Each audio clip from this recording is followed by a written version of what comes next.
Hello बच्चों, स्वागत है आपका pi classes bye Sachin Malik में।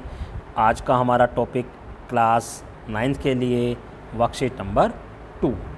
इसमें हम देखो क्या कह रहा है। हेलो बच्चों, आज हम संख्याओं के बारे में चर्चा करेंगे। हम भिन्न भिन्न प्रकार की संख्याओं को जानते हैं जो आकृति में दिखाया गया है। सबसे पहले ये हमारी प्राकृत संख्याएँ होती हैं, यानी जिनको हम काउंटिंग नंबर्स बोलते हैं, 1 2 3 4 5 6, ठीक है, इनको हम बोलते हैं प्राकृत संख्याएँ। फिर इन संख्याओं में हमने जीरो भी ऐड कर लिया, तो पहले तो खाली इतना ही था, फिर हमने जीरो ऐड कर लिया, इसको भी इसमें शामिल कर लिया, तो इसका नाम अब हो गया पूर्ण संख्या। इसमें हमने इन सभी संख्या जो प्राकृत संख्या थी ना, इन सभी के नेगेटिव भी ले लिए, तो उसको हमने बोल दिया पूर्णांक, ठीक है। अब हमने इसके साथ ये बटे वाली संख्या भी ले ली, यानी जिसमें अंश बटे हर होता है, चाहे वो प्लस की हो चाहे वो माइनस की हो। तो इन सबको हमने फिर क्या बोल दिया, सबका नाम दे दिया हमने परिमेय संख्या। और पहली वर्कशीट में हमने क्या सीखा था, अपरिमेय संख्या वो अलग होती हैं, ठीक है, उसका सर्कल अलग हो गया, परिमेय संख्याओं का सर्कल अलग हो गया। परिमेय संख्याओं के अंदर पूर्णांक, पूर्ण और प्राकृत सब आते हैं। अब इन दोनों सर्कल को एक बड़े सर्कल में अगर मैं बंद कर दूं तो नाम बन गया वास्तविक संख्याएं। यानी वास्तविक संख्याएं जो भी हर तरह की जो संख्या होती है, जो भी संख्या तुम सोच सकते हो मन में, वो सब क्या आ जाती हैं, वास्तविक संख्या आ जाती हैं। जैसे यहाँ पर इन्होंने बता भी रखा है, ठीक है। परिमेय कैसा, नीचे दी गई संख्याओं को परिमेय, पूर्णांक, पूर्ण, प्राकृत। देखो ये प्राकृत हो गई, ये परिमेय हो गई, ये भी परिमेय हो गई, ये पूर्णांक हो गया, ये अपरिमेय हो गई। पाई जो होती है अपरिमेय होता है। पाई का मान 3.14 and something 5 trillion times decimal के बाद जा चुका है, लेकिन आज तक इसका सही मान पता नहीं लगा पाया है कोई भी। 27 कौन सा हो गया, प्राकृत हो गया। √7 अपरिमेय हो गया। ये क्या हो गया, प्राकृत हो गया। ये पूर्ण हो गया, ये अपरिमेय हो गया, ये परिमेय हो गया, ये अपरिमेय हो गया और ये परिमेय हो गया। तो इस तरीके से हम इनको पहचान लेते हैं। आइए अब क्वेश्चन करते हैं हम। देखो क्वेश्चन क्या कहता है, गुरमीत ने सुबह एक अध्याय कोई भी एक, उसका 5वां हिस्सा पढ़ा। 5वें हिस्से का मतलब होता है 1/5, ठीक है। तथा शाम को उसी अध्याय का 2/5वां हिस्सा यानी 2/5, इतना हिस्सा उसने पढ़ लिया।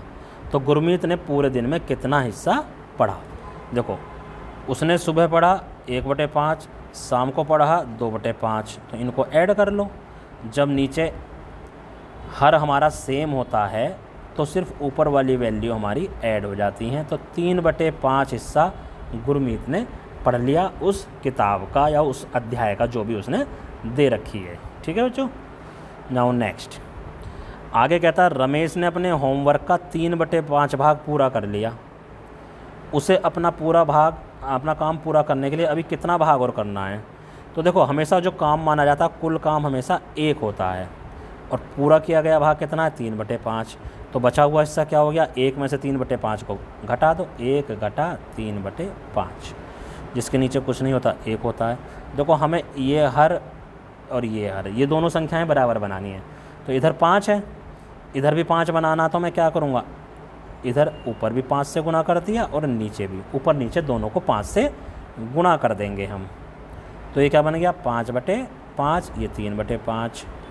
अब नीचे 5 आ गया तो ऊपर वाले को घटा लेंगे बस। जैसे ही नीचे वाली हमारी वैल्यू बराबर हो जाए, यानी हर हमारा समान हो जाए, तो ऊपर वाले को हम ऐड कर सकते हैं या सब्ट्रैक्ट कर सकते हैं, यानी माइनस कर सकते हैं। तो यह आ जाएगा 2/5, यानी 2/5 उसका काम बच गया है जो कि उसे पूरा करना पड़ेगा।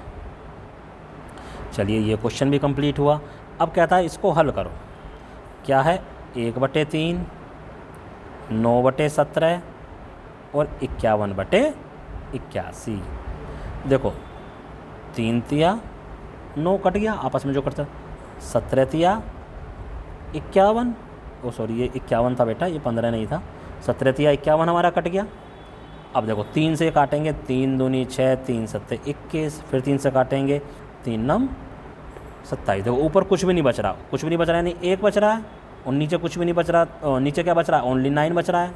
9 के साथ और कुछ मल्टीप्लाई करने को है ही नहीं, तो 1/9 हमारा इसका आंसर आ गया, ठीक है। दूसरा क्वेश्चन क्या है, 4/7, इसको हमें भाग करना है 16/49 से। अगर मैं इस भाग 4/7 तो ऐसी, अगर मैं इस भाग के निशान को गुना कर दूं तो ये वाली जो वैल्यू है ये पलट जाएगी, यानी अंश हर बन जाएगा और हर जो है वो अंश बन जाएगा। 49 ऊपर चला गया और 16 नीचे चला गया।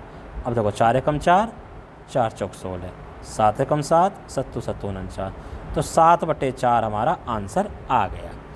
ठीक है, 7/4 कह लो, या इसको मिश्रित भिन्न में अगर हम बदलेंगे तो इस तरह से भी हम इसको बदल के लिख सकते हैं। वो कैसे करते थे हम, 7 को 4 से भाग कर देंगे, 4 एकम 4 बचा 3, तो ये क्वोशेंट आगे आ जाएगा, ऊपर रिमाइंडर आ जाएगा नीचे, यानी QR/D ये फार्मूला होता था। तो इस तरह से हमारा ये तीसरा एग्जाम्पल भी कंप्लीट हो गया। अब ऐसे ही क्वेश्चन दे रखे हैं हमें जो हमें करने हैं। ठीक है, आइए करते हैं क्वेश्चन। कहता महिमा सोमवार को अपनी यात्रा का 7वां हिस्सा पूरा करती है, यानी 1/7, जबकि वह अपनी यात्रा का 3/4 हिस्सा मंगलवार को पूरा करती है। 3/4 का मतलब 3/4।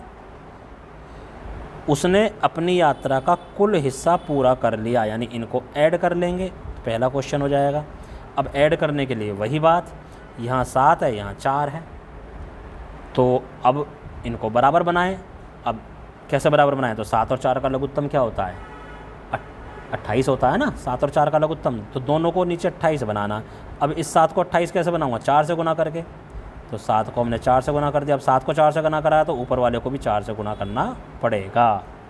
नीचे वाले को 28 कैसे बनाऊंगा, 4 को 7 से गुना करके, तो 3 को भी 7 से गुना करना पड़ेगा, ये मजबूरी है हमारी। तो ये बन गया 4/28 और ये बन गया 21/28।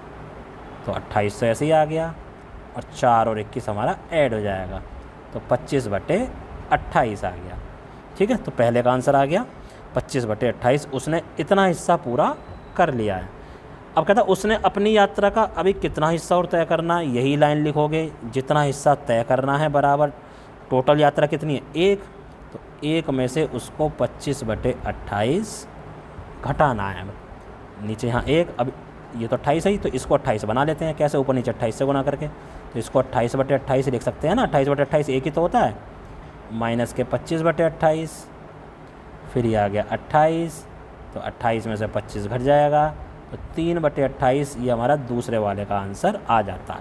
तो जब इस क्वेश्चन को करोगे तो इससे पहले जो लिखोगे वो ये वाली लाइन लिखोगे, इस क्वेश्चन को जब यहाँ लिखोगे तो ये वाली लाइन हमारी लिख देना, तो आंसर हमारा, क्वेश्चन हमारा कंप्लीट हो जाएगा। नाउ नेक्स्ट कहता अभी आपने अपनी एक रोटी का आधा हिस्सा खाया है। ये रोटी है हमारी, ये, तो ये आधा हिस्सा हमने खा लिया। ठीक है, खाया कितना है, आधा हिस्सा, यानी 1/2 भाग हमने खा लिया, तो आधा ही हिस्सा बच गया ना। अब दोस्त आ गया, आपने बची हुई रोटी का आधा हिस्सा अपने दोस्त को दे दिया, यानी इसमें से भी आधा, तो इसमें से आधा यानी 1/4 हो गया। ठीक है, ये 1/4 हो गया पूरे का, तो दोस्त को दिया, दोस्त को दिया, कितना दे दिया, 1/4। ठीक है, तो अब आपके पास पूरी रोटी का कौन सा भाग बचा हुआ, ये भी 1/4 बचा हुआ, तो हम इसको बचा हुआ भाग दूसरे तरीके से भी निकाल सकते हैं। बचा भाग, 1 में से दोनों को घटा दो, 1/2 और 1/4 दोनों को घटा दो, तो ये यहाँ 4 है ना, इसको भी 4 बना लो, इसको भी 4 बना, तो इसको तो 4/4 लिख लेंगे। इसको 2 से गुना कर दो तो ऊपर भी 2 से गुना करना पड़ेगा। ठीक है, अब ये 4 आ गया, तो 4 घटा 2 घटा 1, 4 में से पहले 2 घटाया, 2 आया, 2 में से 1 घटाया, तो 1/4। और हमें फिगर से भी पता चल रहा, आधा उसने खा लिया, आधा दोस्त को दे दिया, तो कितना बचा, 1/4 ही तो बचा, लेकिन लिख के हम ऐसे दिखा देंगे। ठीक है, अब ये जो 2 क्वेश्चन हैं, ये पहला क्वेश्चन इसके जैसा है। ठीक है, जो आपका कट सकता है वो आप काटोगे, जैसे 18 से हमारा ये 54 कट जाएगा 3 बार, ऐसे काटो जो कट सकता है, आगे मैं नहीं बता रहा। और जो ये वाला क्वेश्चन है बिल्कुल उसके जैसा ही ये है, इसको पलट लेना, 343/625, जब गुना का निशान बताओगे तो 25 ऊपर चला जाएगा, 49 नीचे आ जाएगा। ठीक है, तो 25 यानी 5 से ये वैल्यू और ये वैल्यू कट सकती है, और 7 से ये वैल्यू और ये वैल्यू कट सकती है, तो काट के सिंपलेस्ट फॉर्म में ले आओ, जो भी होगा बेटा तुम्हारा आंसर होगा। अब ये सारे क्वेश्चन कौन कौन से, ऊपर वाले तीनों एग्जाम्पल और ये वाले तीनों, ये सारे आपको अपनी कॉपी में साफ साफ करने हैं, अच्छी हैंडराइटिंग में, और अपने टीचर को व्हाट्सएप पर सेंड करने हैं ताकि वो इनको चेक कर सके। धन्यवाद।